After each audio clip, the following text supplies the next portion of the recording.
Magiging bahagi ng movie ni na J.M. Ibarra at Fiang Smith na Almost Us ang tambalan ni na Dustin Yu at Bianca De Vera.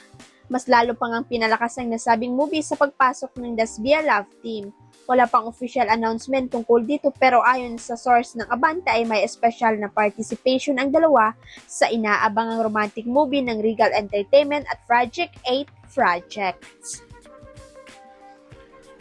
Samantala ngayong gabi ang labas ng unang teaser ng nasabing movie, isang araw sa dapat abangan sa teaser ay ang topless scene ni JM na tiyak pag-uusapan online.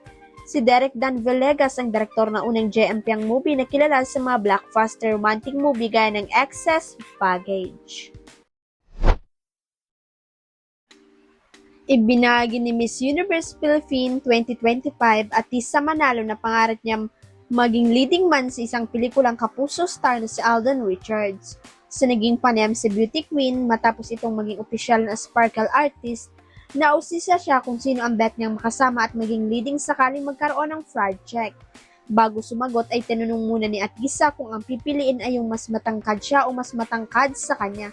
Kasunod nito ay ang pagbabagi sa kanyang naging crush noon at ito si Alden Richards.